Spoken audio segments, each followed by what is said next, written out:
Hi and welcome to the Studio Marco Primeau. Today we talk about recording vocals and other acoustic instruments. Why can it be so easy or so complicated? Before I start, I want to thank you for being here on my channel. It means a lot to me, especially if you decide to subscribe and leave comments, ask questions. Ask any questions, I will try to answer directly or I'll make a video about it.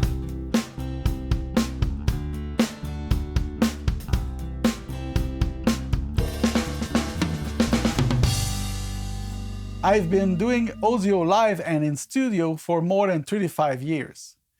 This doesn't prove anything, but the fact that I love all aspects of music and I'm persistent. Recording a voice isn't complicated. Use any mic, any recording device, and you have it. But going in with no sense of direction ain't going to cut it if your goal is to deliver some quality. If you are just starting off, or you've been recording for a while but still struggle, you will like what I'm going to discuss here. In fact, I wish YouTube existed when I started and got to listen this video. It would have saved me a ton of hours making tests and failing, trials and errors that could be avoided. The first step before you buy any gear is to set your expectations. Realistic expectation. You won't be the best mastering engineer on the planet tomorrow because you bought a $50 USB mic today. By the way, USB mics aren't very good. I'll come back to that later. So let's establish the priorities by knowing what counts and what doesn't. In any recording, the best quality will be achieved with a good recipe. If you change an ingredient, how bad will it turn, and what makes the biggest difference? That's the foundation. For any acoustic recording, it goes like this. The talent and the instrument quality for about 40%. Mic choice and placement, 25%. Room acoustics, 20%. Preamps, 10%. Converters, 5%. Let me explain. The talent and the instrument quality goes for 40%. It may sound obvious, but you can't sound like Prince if you're not Prince.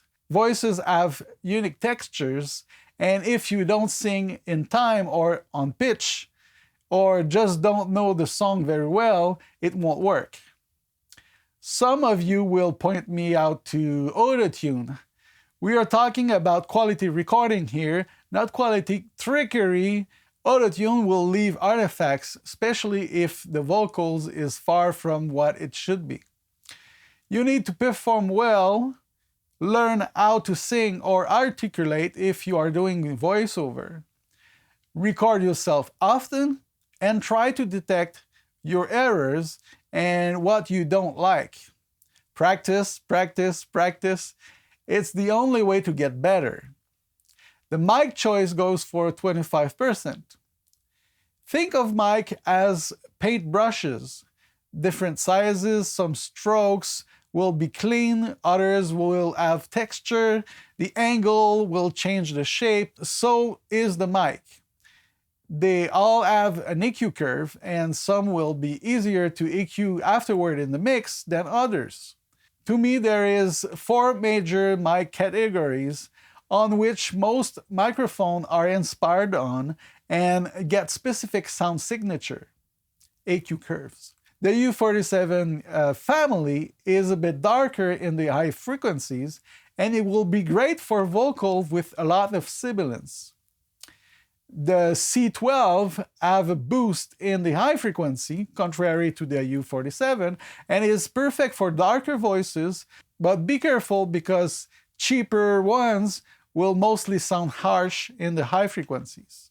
The U87 family is more balanced and is good reference or starting point with most vocals. Then there is ribbon mics.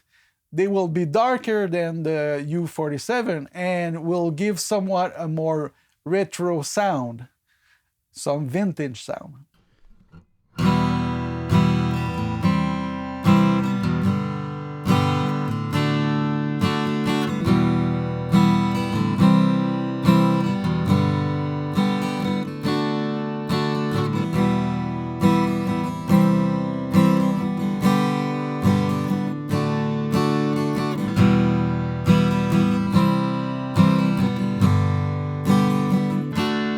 At the exception of the ribbon mic, those I named were all condenser-based mic, therefore very sensitive, will capture more details.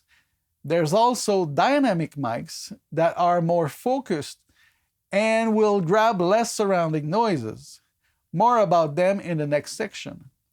The most important thing is to find the one that fits your voice. You need to test many. It's a must. Finally, the polar pattern of your mic is also a tool. Most are cardioid, meaning that they grab from the front only. So if you place the back of the mic towards some noise in the room, you will record less of it. For example, a window, a computer fan, or members of family behind a door. Experiment and find where it is the best place to record in your room. Room acoustic goes for 20%. A sound that travels in a room and hits the wall will mostly get back to you and the mic that is being recorded. That's what we call reflections. Depending on the room's dimensions and if it's acoustically treated, those reflections can be a nightmare or become pleasing to your ears. That's why I recommend dynamic mics to anyone recording in a non-treated room and can't add some acoustic panels. But then, dynamic mics needs a preamp with enough clean gain to avoid having a noisy recording. It sounds stupid, but if you put your mic in front of a closet full of clothes, or put some moving blankets on the walls, your sound will get better right away. The next part is preamps for 10%. The preamp role is to boost the level from the mic level to the recording level. You have them in most audio interface, but also external ones. Not surprisingly, none of them are equal. More often, if what you are recording as decent level, included preamps in your interface will suffice, unless you are using a very low level mic like a dynamic mic or a ribbon mic. They can have up to 20 dB of gain difference compared to condenser mic. So if your source isn't loud, like a quiet voice or a classical guitar, you will be forced to push up the gain of the preamp, and cheaper ones will get noisy when you push them above 70% of their capacity. Some preamps will max at 55 dB of gain. Many interface preamps are like that, and others will go up to 80 dB of gain, like the Focusrite ISA. This means the difference between shh and silence. Also included in the 10% of some preamps that will give a bit of coloring, not drastic like changing the mic or its position, but some preamp will have a sound. Because of the parts, transformers, tubes, and other circuit design, they can give you some mojo, some harmonic saturation, or be very clean and through. The last part is your converter. The converter takes your analog signal and makes it digital, so ones and zeros. These last 5 years, the technology has progressed so much that difference between converters are very slim. Even when comparing expensive to affordable units, of course there will be always a bit of difference, but they are getting so slim that you won't be able to hear the difference unless sitting in a mastering engineer extra expensive room and expensive monitors. Oh yeah, about USB mics. When buying one, you're in fact buying an audio interface and a microphone all in the same unit. Often they're made the smallest as possible with all the corners skipped to make them less expensive. First thing is, many won't have good drivers. They will use the OS default most of the time, and they can have a lot of latency. Latency is the delay between what you hear and what is being recorded. A bit like the old kung fu movies, if you will.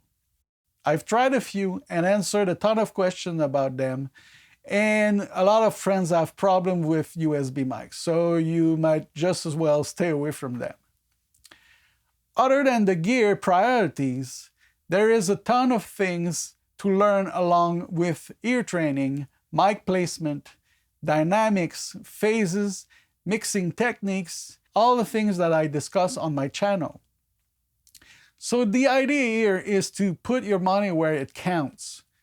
Start small, a mic, an interface, headphones, and some singing lessons.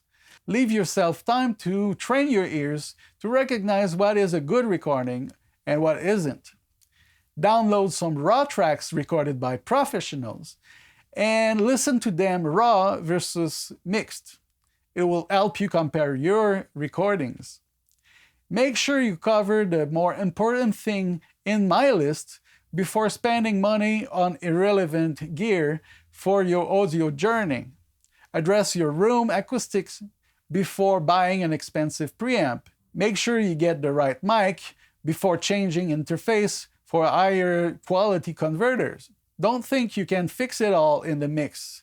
This is the most common mistake people do. Get the basics right before going crazy deep in your pocket. The industry is not selling gear to big studios anymore. So they try to make you believe that if you have more gear or one more plugin, you will sound like a pro. This isn't true. You need the whole recipe to succeed, and one of the biggest ingredients is you. You need to learn if just to be able to recognize what sounds good or not. So go with what counts the most. If you are a vocalist, learn how to perform. Choose a mic that makes your voice shine and don't emphasize things like nasal sounds or sibilants, and get a decent audio interface and start to record right away. Don't let excuses stop you, like saying, when I get a better preamp, I will sound right. It will only slow your learning down. Just do it now. Thank you for listening to this video up to the end. If you liked it, please click on the like button, consider subscribing, hit the bell to get notifications, and leave questions and comments below. And of course, share my videos. It's always a great help.